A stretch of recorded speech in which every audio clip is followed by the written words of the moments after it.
Travis head और अभिषेक शर्मा, ऐसा opening pair जिसने इस साल पूरी तरीके से टी20 की अप्रोच को बदल करके रख दिया। पूरी दुनिया 2024 में जी रही थी और ये दोनों 2050 वाली बैटिंग कर रहे थे, मानो एआई के जरिए रोबोट्स खेल रहे हो। लेकिन उनके इस तूफानी सफर को फाइनल में केकेआर ने थामी ली, वो भी मिचेल स्टार्क ने। और उसके बाद फाइनल कैसा एक तरफा हुआ ये आप जानते ही। लेकिन इस साल इन दोनों टीम्स को दोबारा एक अच्छा कोर बिल्ड करना है। अब एसआरएच ने तो अच्छा खासा रिटेंशन करके अपने इरादे जाहिर कर दिए कि भाई हमारी टीम तो बनी बनाई हुई है, ऑक्शन में जाकर के ये देखना है कि बाकी टीम्स का क्या हाल चल रहा है। यानी मुंबई के बाद हैदराबाद सबसे चिल मोड में ऑक्शन में जाएगी। लेकिन केकेआर ने भले ही रिटेंशन अच्छे किए हो, लेकिन एक कप्तान का ना होना, एक कीपर का ना होना और ओपनिंग पेयर में से एक की कमी ये दिखाती है कि किस बेचैनी के साथ वो ऑक्शन में जाने वाले हैं। नमस्कार दोस्तों, क्रिकमाइंड की IPL series playing 11 with impact player में आपका स्वागत है। आईपीएल ऑक्शन में समय कम रह गया है, इसलिए आज हम बात करेंगे इस साल के फाइनलिस्ट एसआरएच और केकेआर की। पिछली दो वीडियो में आरसीबी और मुंबई की प्लेइंग 11 हम बना चुके हैं। देखिए, आपको पता है कि कोई भी प्लेइंग 11 की टीम होम वेन्यू के हिसाब से ही बनती है,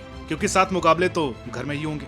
हैदराबाद जो कि 2021-22 तक बॉलिंग के दम पर जीता करती थी, इस साल उसने अचानक से अपने अप्रोच बदल दी। इसकी एक ही वजह है, कप्तान कमिंस। वहीं कोलकाता ने फिर से गंभीर को टीम में शामिल करके अपनी 2014 वाली रणनीति को दोबारा अपनाया कि ओपनर का काम होगा शुरुआती 6 ओवर्स में गेंदबाजों को मार मार करके उनको साइकोलॉजिकली हरा देना। इस बार वही टीम होगी, वही माइंडसेट होगा, वही हैदराबाद का मैदान और वही ईडन गार्डन का मैदान। जिस दिन भी इन दोनों का मैच होने वाला है वो एक अलग ही राइवलरी बनने वाला है।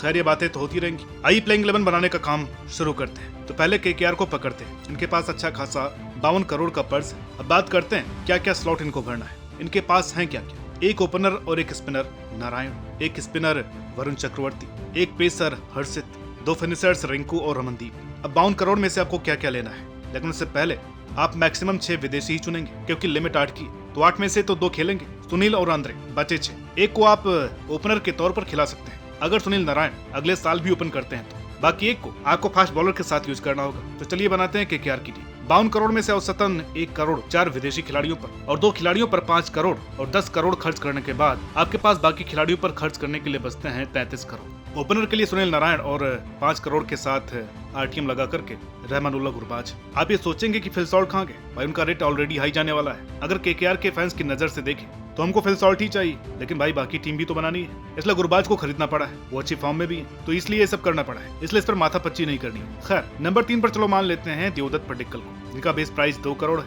और वो 4 करोड़ में यहाँ चले जाते हैं। नंबर 4 पर नीतीश राणा 4 करोड़ पर, और यही केकेआर की अगुवाई करेंगे। 5वें पर रमनदीप। अब नंबर 6 पर रिंकू सिंह, नंबर 7 पर आंद्रे रसल होंगे, नंबर 10 पर होंगे हर्षित राणा। आपको एक बॉलर चाहिए। 10 करोड़ जो खर्च करने की बात उन पर की थी वो एक फास्ट बॉलर होगा। उसके लिए मुकेश कुमार, शमी, सिराज खलील में से कोई भी उठा लो। तो 10 करोड़ देकर शमी को देते हैं, जो कि नंबर 11 पर होंगे। नंबर 8 पर वरुण चक्रवर्ती होंगे। नंबर 9 के लिए एक फास्ट बॉलर जो 4 से 5 करोड़ में आ जाए, तो वो तो जयदेव उनादकट लगते हैं, जो 4 करोड़ में नंबर 9 की पोजीशन लेंगे। तो प्लेइंग 11 कुछ यूं बनती है: सुनील नारायण, गुरबाज, देवदत्त पडिक्कल, नीतीश राणा, रमनदीप, रिंकू, रसल, वरुण चक्रवर्ती, जयदेव उनादकट, हर्षित राणा, शमी। अभी भी 4 करोड़ बाकी, जिनमें से 2 इम्पैक्ट प्लेयर चुनने 1 करोड़ के, यानी एक बॉलर और एक बैटर। बॉलर के लिए 1 करोड़ में वैभव अरोड़ा या सुयश शर्मा में से कोई एक, और बैट्समैन में से मनीष पांडे। तो 13 सदस्यीय टीम है। सुनील नारायण, गुरबाज, देवदत्त पडिक्कल, नीतीश राणा, रमनदीप, रिंकू, रसल, वरुण चक्रवर्ती, जयदेव उनादकट, हर्षित राणा, शमी, मनीष पांडे और सुयश शर्मा। अब बचे हैं 2 करोड़। अब ये काम आप कीजिए कि 2 करोड़ में 3 इंडियन,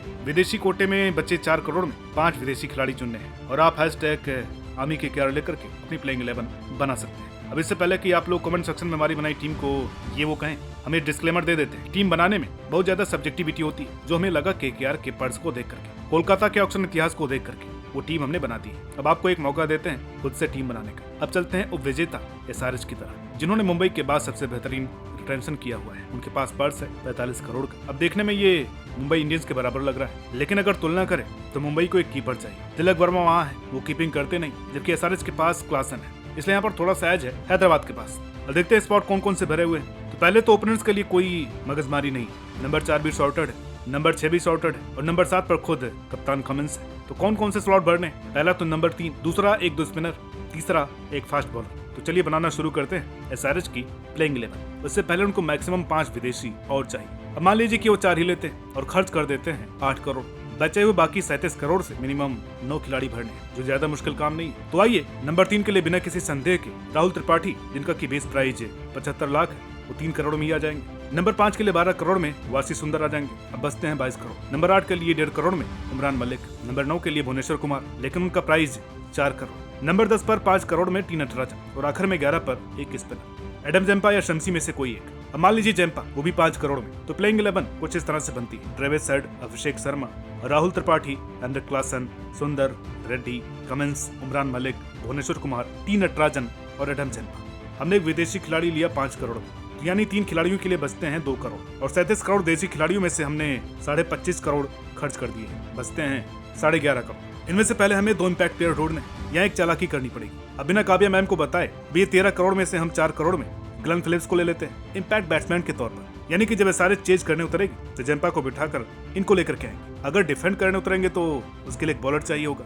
बचे 7.5 + 3 यानी 10.5 करोड़ में से 5 करोड़ खर्च करने पर, और उसका नाम है केशव महाराज, क्योंकि हैदराबाद की पिच में बाद में ड्यू की वजह से फास्ट बॉलर और लेगी को दिक्कत होती है, इसलिए एक अनुभवी फिंगर स्पिनर को रख लिया है। अब आपको #ऑरेंज आर्मी लिख करके बाकी बचे 5.5 करोड़ में से 5 खिलाड़ी और चुनने हैं और देखते हैं कि आपकी पसंद क्या रहती है। हाँ, एक बात और, आपको दोनों टीमों की टीम बनाने से पहले ये ध्यान देना है कि कोलकाता के मैच ईडन गार्डन में मोस्टली रात को होने वाले हैं, जहाँ बॉल इतनी स्पिन नहीं करती, और वही हाल हैदराबाद का है। तो नई गेंद से बॉल डालने वाले स्पिनर ज्यादा किफायती होने वाला है, जैसे वरुण चक्रवर्ती और वाशिंगटन सुंदर। तो देखते हैं कि आप हमारी टीम को कितने नंबर देते हैं और अपनी टीम किस तरीके से तैयार करते हैं। तो मित्रों, ये थी हमारी playing 11 with impact player for KKR and SRH।